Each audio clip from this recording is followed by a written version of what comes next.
say it's all yours.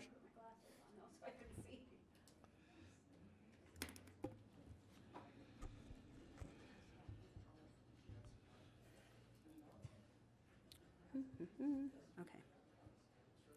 And Tonya, good. Did you see his letters on you? I can see you if I take them off. I can see my paper. If I go like this, I'm okay. Okay, looks like it's 3 o'clock. We'll welcome you to our Uintah County Commission meeting. Push your button. It says it's on. Welcome to the Uintah County Commission meeting this March 14th at 3 p.m. in the Uintah County Commission chambers at 147 East Main. We would like to excuse Commissioner Horrocks. He is out of town today, will not be at this meeting. We'll go ahead and do we need to do a commissioner? But do we have to, we do that first, then do the, Pledge of Allegiance. then do the commission pro tem, whatever? The commissioner pro tem, or however you want to call it. Yeah. Do we? Yeah. Oh, okay. Yeah. Yours acting. I guess I'll be conducting today and acting as chair. So we do have a prayer by Sam Passy, and then we will have the pledge by Tonya Craven. Our Father in heaven, we thank you for this day. We thank you for the opportunities we have to live in this part of the earth, and for the weather that we received has helped refill reservoirs and aquifers. Thank you for the blessings. We ask for the hand to be over us today. So this is in Jesus Christ. Amen.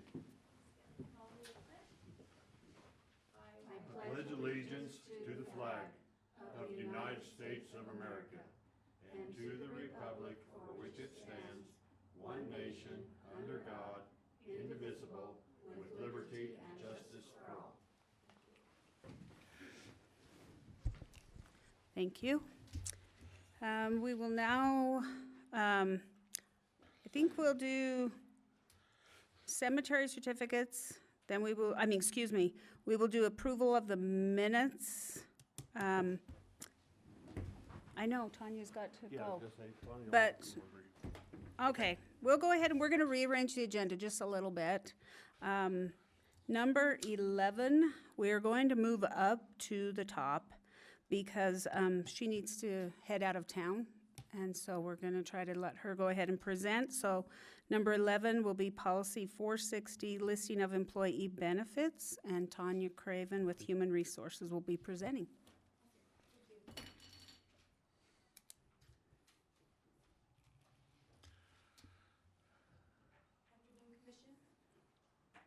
Is your mic on too?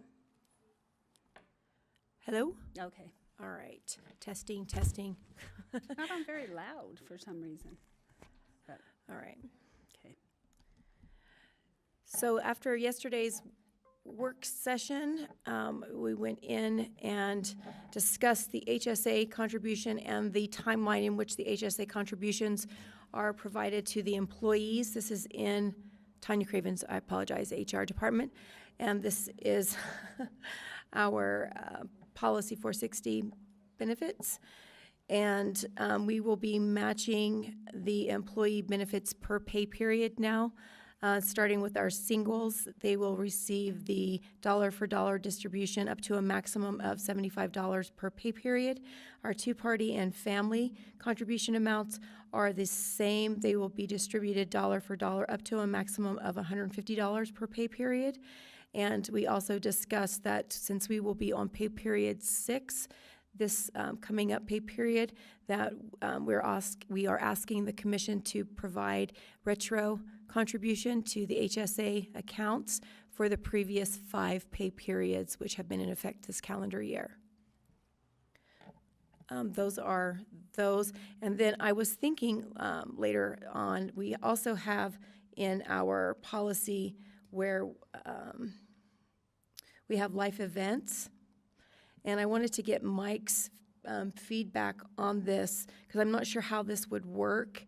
But when we have new hires and we have life events where employees need to alter their HSA accounts, but then later on throughout the year, they're able to increase their amounts of their contributions.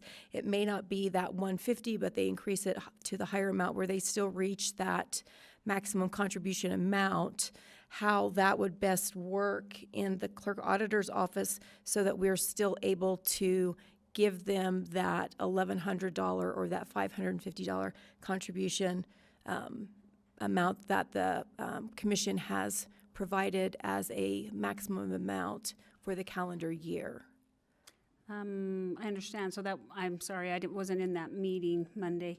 But I could see some issues with that, big issues with that, if we Yeah. start letting them play around with adjusting that pay period to pay period for the payroll. So So according I to- would probably say we need to, we could maybe look at that, but I am not inclined to approve something like that just because of the work that would be involved.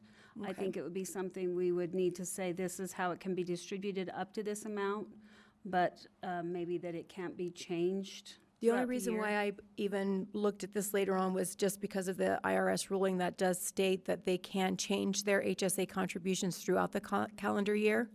But I wasn't sure as far as the county perspective, as far as match money. That's why I wanted to talk, I wasn't able to bring it up, or I didn't think about it during our work session, so I wanted to ask Mike about it.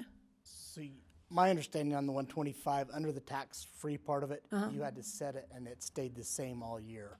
Okay, So you're saying they can change it throughout the year? yeah, that's my understanding, I but maybe don't- not, so we'll take a under look the- at it. Normally on the HSA, just that, but where it's coming out of their check, under the section 125, of the Okay. IRS code section, they're supposed to set it, and that stays the same all year long.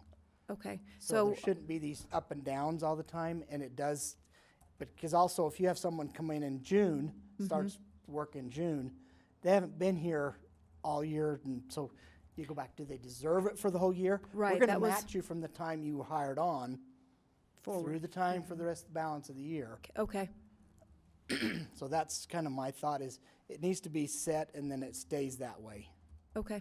All right, I just wanted to bring it up and ask, just to make sure. That's my thoughts on it. Yeah. Okay, We can maybe discuss that change in another work Okay, session. But I perfect. think for today, we'll just address these unless Commissioner Larson has anything no, else. that's fine, I had just thought about it later on, so I thought this would be an opportunity to visit about it. Okay, thank you. Thank you, Mike. Do you have any other questions? I do not. Okay. Do you have anything else, Tonya? No, just Okay. to go ahead and hopefully for the approval of the change for the HSA contribution amounts, and then also the retro back through the previous 5 pay periods. I'd make a motion to accept policy 460, listing of employee benefits, and go ahead and authorize payment to bring them up to date on their matching from Okay. January 1st of this year. Thank you. I'll second that. So, all in favor? Aye. Aye. Thank you. Okay, thank That is you. approved. Be safe in your travels. Yes. you. Thank you. Thank you for Now- making that change. Yes. Now we will go ahead with the approval of the minutes of the work session of March 6th, and then we'll approve the meeting of March 7th. I think we should do those separately, if that's okay. Did you have any? No, I've looked correction? at both of those, and I have no concerns one way or the other. Everything looked good. A couple of very minor changes that I submitted, and I'm sure they've been done. It was all Okay. capital letters that got carried away. All right. So I would like to make a motion to accept the work session, March 6th of 2023. Okay. I will second. All in favor? Aye. Aye. Thank you. And then the meeting minutes of March 7th, regular meeting. I would make the same statement, and I would make a motion to accept those, Okay. March And 7th, 23. thank you. I will second. All in favor? Aye. Aye. Thank you. That was unanimous. So now we'll move to the report of warrants by Michael Wilkins, our clerk-auditor. Okay, Commissioners, I have warrants from March 9th in the amount of $395,244.13. There was just one I wanted to bring out on that wasn't normal bills. We did make a payment of $32,000 to State Division of Finance, the CIB board, basically on the landfill building, that's an annual payment. Everything else is just the normal bills, and followed policy, and everything's good on those. Thank you. Thank you. Okay, we will now go to the cemetery certificates, which is again Michael Wilkins, Clerk I Auditor. have one cemetery certificate today. Vernal Memorial Park, David Kidd and Linda Kidd, lot 258, space 30. And that's the only one I have for today. Wow, okay. I would accept the motion. I will make a motion that we accept those cemetery certificates for kids as presented by Mr. Wilkins. Okay, I'll second. All in favor? Aye. Aye. Thank you, that was unanimous. Okay, moving on to tax matters. And again, Michael Wilkins, Clerk Auditor, and I don't know, we may have others? No? Okay. do. Apparently it's Okay. just you today, Mike. I have two homes on the tax sale that the homeowners have come in and filled out the appropriate papers to receive a one-year deferral. The first one is serial number 060360059. They're requesting a deferral of $937.59. They've paid a lot of it. They paid $3,000 and just asked for an extension on this, and they've pledged to pay $100 every 2 weeks on that one to get it paid off. Great. The next one, if you approve that one, you want to do one at a time? I'm good with that. Let's do that. Okay. Let's do I'd one make, at a- I'd make a motion, we accept that under 0603036 or 0? 060360059. That, yes. Okay, and I'll second. All in favor? Aye. Aye, that was unanimous. Thank you. Next one is 050200072. This is also his primary residence. He was able to come in today and fill out the paperwork. He's requesting a deferral for $1,058.98. This does pull it from the tax sale and will give him additional time to pay it. He only has the 2018 year. He's paid everything but that year. Oh, okay. So when they come in and pay, they pay a specific year, or does it not go to the Always oldest go to the one? most current year first. the According to most state law, current the year. most current year first. And then So goes when you get back. delinquent, you've got to Okay. catch them all up. Oh, thank you. Okay. Chair, I would make a motion to accept that as presented by Mr. Wilkins. I will second that. All in favor? Aye. Aye. Thank you. That was unanimous. Will we have him there? Let's go ahead and move down to 6. 6, while you're here, okay, yeah, Budget we can increase. skip that. Can you do number 6? You want to do that first? Because that isn't just included in the budget. Oh, okay, so we have to do number 5 first. Okay. So we will, That's why it was specifically, done that way. Okay. So we will go ahead to number 5 on the agenda, which is the NACO, which stands for National Association of Counties, but you'll have to tell me, I forgot what LATCF is. I can tell you what that one is. That is a additional ARPA money, basically, CARES money, that the federal government put out for counties that have tribal grounds in them. And I don't remember what all that know. I'm trying to remember LATCF what- stands for.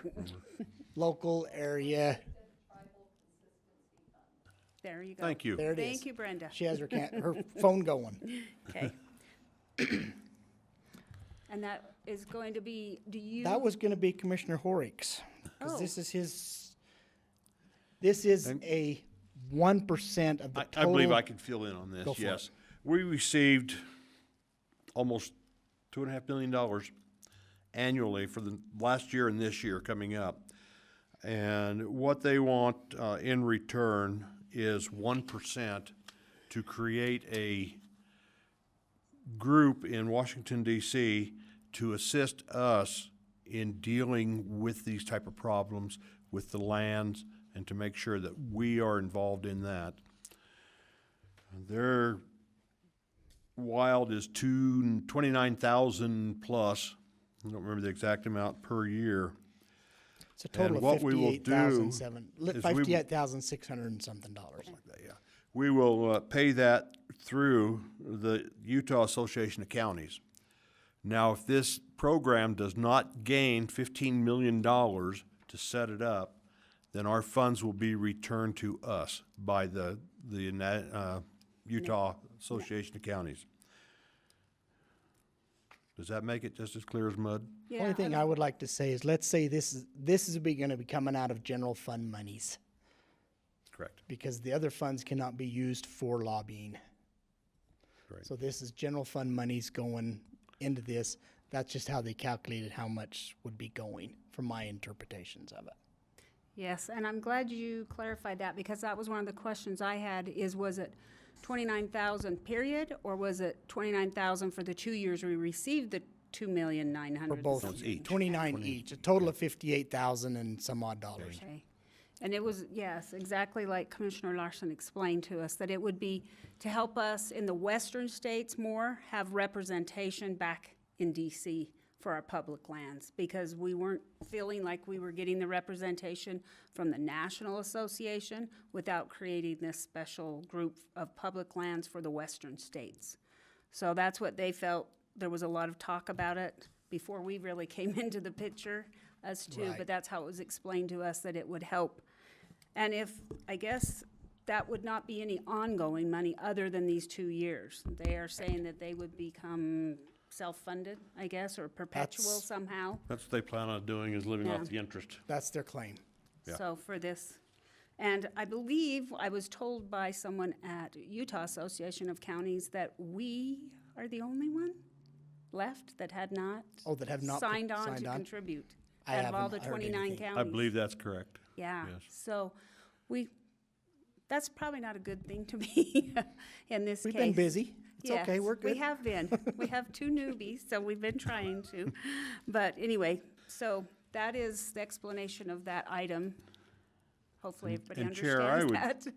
I would make a motion based on the fact that it will benefit the county, not what the other 28 counties have done, but what Uintah County would benefit from this. I think it would be a great reward. They're providing the money for us. We might as well give them back a little bit. 1%'s not too bad out of 5 million for $150-some Almost thousand dollars. I'd work that deal any day of the week. So I would make a motion that we accept that for the 2 years. Okay, I will second that motion. So, all in favor? All right. Aye, that was unanimous. Thank you. Helping us there, Mike. No problem. Okay, now we'll go to number 6 on the agenda, the public hearing resolution number 03-14-2023 R1, which is 2023 budget increase. So Commissioners, this is now a public hearing. I would Okay. like to explain the changes that has come before us at this time. First one is general fund, the road department, $200,000 for sand. And the association's budget for $58,700. That'll take care of what you guys just motioned for that. Revenue sources for that is gonna be from B Road for $200,000 and from fund balance of $58,700 for the associations. Moving to Fund 11, the Sheriff's Department has received 2 grants of $79,700, one for mental health resources, $62,500, and then Utah Highway Safety Council for $17,200. Assessing and collecting was under budgeted. It did not cover enough it will be using fund balance to cover the expenses of assessing and collecting coming back. So that is an increase of $755,300 and revenue from assessing and collecting. Transient room tax, $38,250. This was, let me go to my backup on that one. I've slept since then. Oh, $38,250 tourism. That was a tourism grant that was received after the first of the year that we weren't aware of. And then the conference center, $75,500. That was a expenditure, not an expenditure. It was supposed to have been spent last year, so it's a carryover of the $75,500. They're still waiting for that project to be completed to receive the money. So the revenue source comes from the transit room tax of $113,750.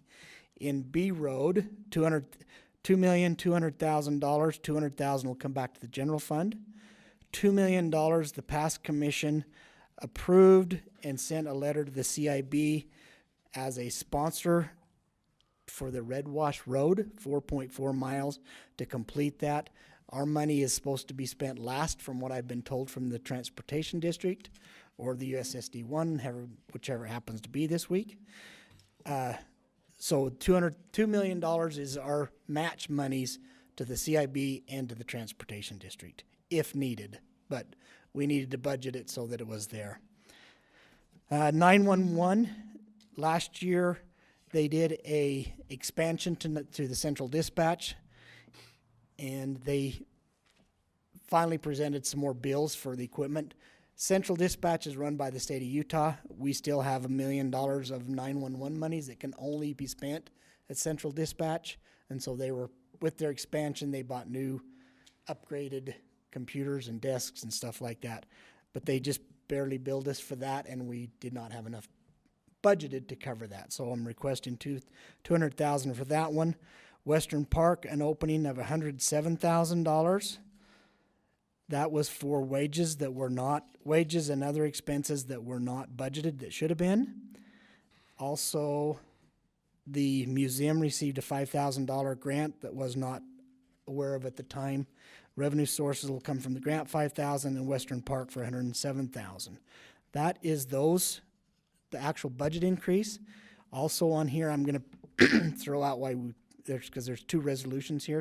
One is a transfer. So the next one is in Fund 10, Emergency Services. We receive a grant from the state for $45,400. That was actually budgeted in wages and also down in the grant line item. So we're reducing that budget by $45,400, and that will reduce our fund balance in the general fund by that much. Jensen Wilkins Center, we have a contract with the state of Utah to run that. When they did the $2 an hour raise, it was just put in and increase that above the grant. So Alicia has gone through and re-looked at that grant and putting it back to the $85,000 that we receive. So that total budget needs to be reduced by $14,400. And then in Western Park, the expansion of the ice rink and the other capital repairs was budgeted in the wrong budget. So I'm requesting to move that from Western Park $7.1 million to Western Park Capital Project $7.1 million. So we can track that. So that is the budget changes, and welcome to answer any questions that anybody may have. Okay, I had, well, we'll let the public, and then I can ask some. This is a public hearing, so we will open it up to the public now. If anybody has any questions, please come to the front, state your name, and ask away.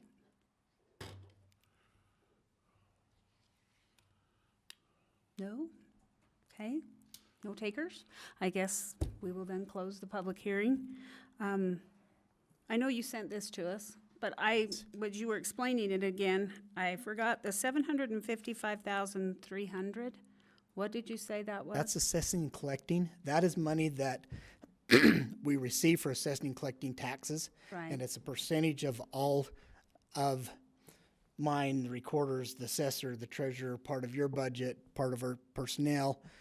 And it was reduced below what money there is to spend. So that money, if all the expenditures come in for the year, it will go back to general fund. It's as a reimbursement for assessing and collecting costs. Okay. Do we do this every year? Every year. Okay. Well, normally I have enough, we won't go to the budget process, but it would have been included in there, but it was reduced. Okay. So A normally. lot of this, part of this money will be buying the new books for the recorder's office, and I believe there's also some capital, a new vehicle or something for the assessor's office. So it was above what was normally there, and it was just reduced. Okay. And there's plenty of fund balance there to get it. And as I was doing that entry for this year, for 2022, that budget went over for last year, but there's nothing I can do. It just went over. Because when we put the actual cost back to it, it was more than what was budgeted. I see. Okay. Thank you. And this will be an attachment with this meeting's minutes, correct? Yes. So if anybody wants to look at that, it will be, And I'll make anybody a copy that wants a copy also. okay. Thank you. Did you have any questions, I do John? not. Okay. I would accept a motion. I'd make a motion to make those changes both in transfers and an increase. Need as to adopt presented. them by the resolution, if you would, please, Commissioner.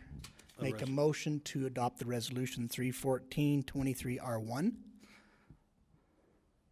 Like Mike said. Okay.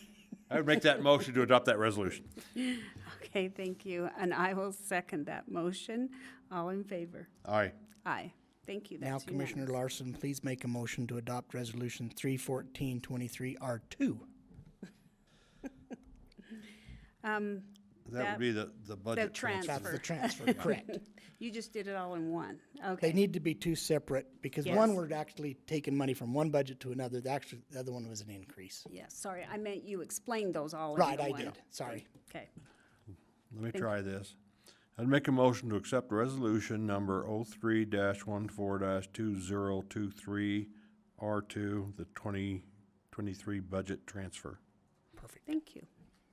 I'll second that motion. All in favor? Aye. Aye. Thank you. That was unanimous. Okay, now we get to go to weed control, chemical bid award with Nate Belliston. Where do I sign these? Just anywhere.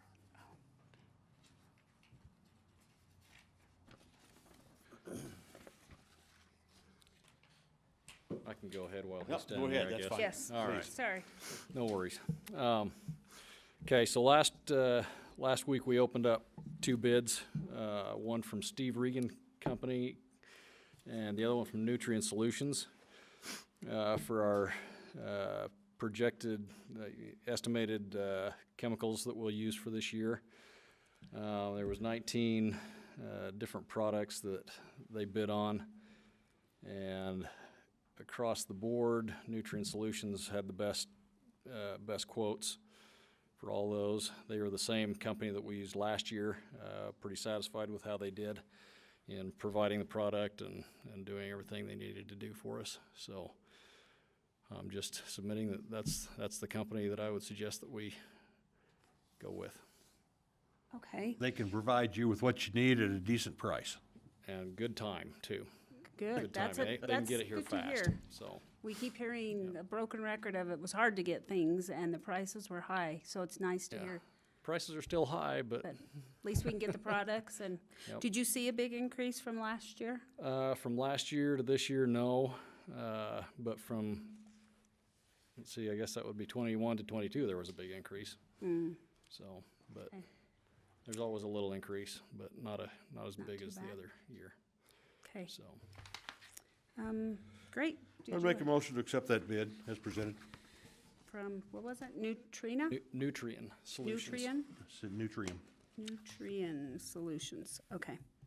Thank you for, did it have a price or do we just do it based on what we order? Based upon what we order, what I do is I give them a product that I'm expecting to use. More or less, it's kind of like a glorified shopping list.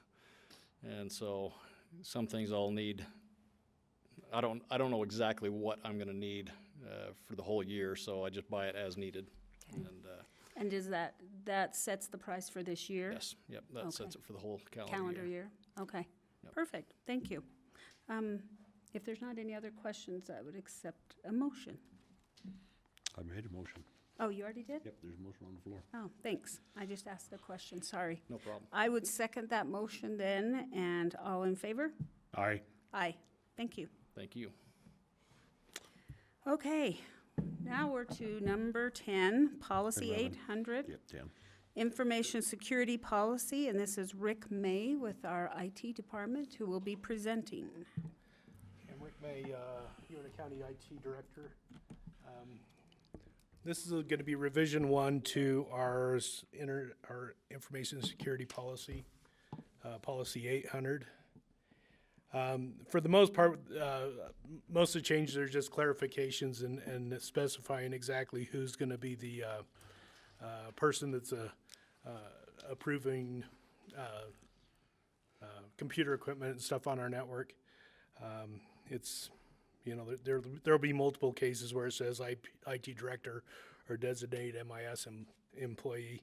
That's a change from just a generic of the MIS department would approve it.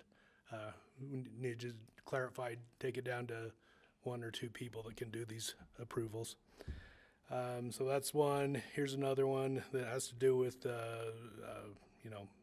connecting to the network. Database management. This is a new section here. And this has to do with being able to provide proper auditing about who's changing the data in the database. And the policy is to change to ensure proper audit trails of the database. Any modifications of database values shall be conducted utilizing an account associated with the user. All modifications of database values may be conducted utilizing a system account. No modification of database values may be conducted utilizing a system account not associated with the user. So a system account, it would be like finance. It would be all it is. So where we have to use a user account, it would be Rick made this change to the database rather than he made the change using the finance account, because anybody can log in and use that finance account to change that. So requiring them to use their own user account, that creates a better audit trail. Next section that we need to go into is the network security services. We've had problems with people connecting their phones and their personal devices to the secured network. This is to clarify that no personal devices may be connected to the county's secured networks unless it's approved by the IT director, MIS employee, the designated MIS employee. So that's just kind of an addition to Section A on that. Let me point out one word in there, or 2 words. You said may. That says shall not. Okay, shall not be connected. Yep. Yep. There's no option on that. It's shall not. Okay. And that, Unless approved by the IT director. Correct. so I have a question on that. Let's say they have a phone that they're using for county purposes, but it's also their personal phone. That one's okay to connect? Well, in general, all they really need is internet. And Right. if all they need is internet, we have the open internet service, which gives you the internet. So that you're you just need. saying they should use the open Right. one for that? The only time we can see a practicality of connecting to the secured network is if you need to use a network printer or something along that line. And generally, all people really need is like email and, be able to email in and out, and all you need is internet for that. Okay. Okay, a couple more IT director or designated employees put in there.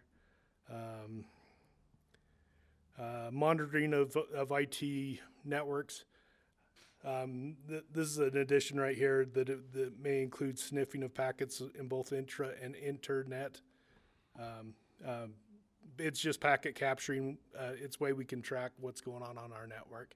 It's just notification to employees that we can monitor this kind of stuff. Okay, here's the next, the final 2 additions. In the past, we've had problems with departments buying computer equipment and just expecting the IT department to come and handle it, install it, take care of it, without us being aware of what's going on. We've had issues with wrong operating systems being purchased, incompatible hardware, and hardware that would create a security issue. Like somebody didn't think they had enough Wi-Fi signal in their area, so they'd go and buy a Wi-Fi booster and just put it on the network. This is to clarify that if any kind of equipment is to be connected to the secured computer network, it must be approved by the IT director prior to purchase. Any project that requires MIS department support must include the MIS department during the project's development and be approved by the IT director. The next one has to do with software services. The first one is for hardware. This is for software. If they're going to be using like software or software as a service that's intended to run on the county IT resource, it must be approved by the IT director or, and this is a clarification that come up during the work session, is that some software is required by the state. So the IT director really can't say, no, you can't use it. And so what I did to address that is that it must be approved by the IT director or required by the state or federal agencies to provide county services. The IT director may or designated MIS employee must be involved with the implementation of any new software or software as a service. So one example I can give is the HR package we just did was Bamboo HR. During the investigation of the software, HR brought us in, we sat through it. We don't know whether it's a good HR package. All we want to do is make sure that it's secure and that that the data is retrievable and that kind of stuff. We don't know whether it's a good HR package. That's for HR to decide. It's our job is to decide whether it's a good secure network, good secure package that we're not going to have to worry about. Those are the changes that I'm recommending for policy 800. I know in work session, it was commented that sometimes the sheriff's office has some issues on like the weekends where they need to go out and buy a printer.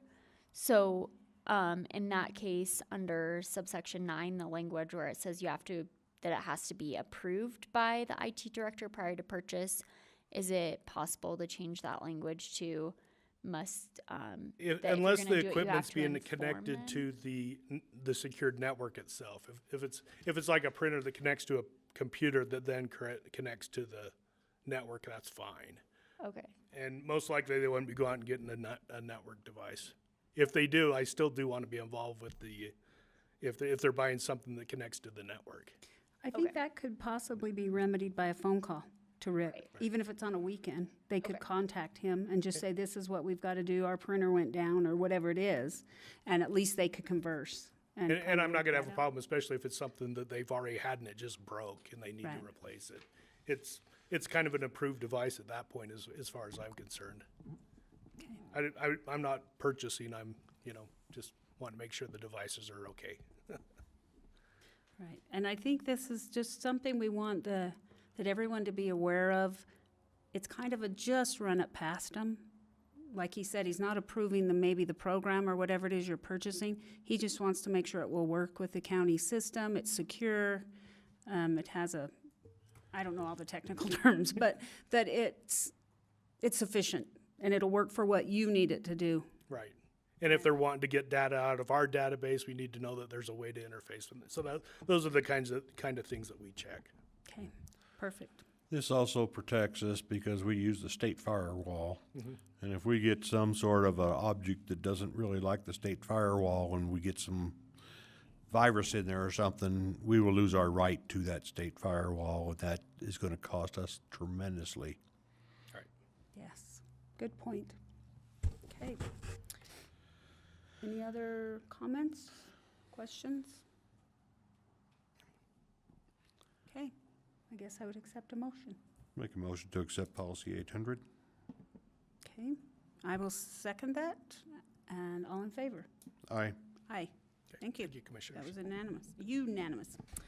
Okay, that concludes our agenda, other than number 12. If there is any public comment, please come up to the podium and state your name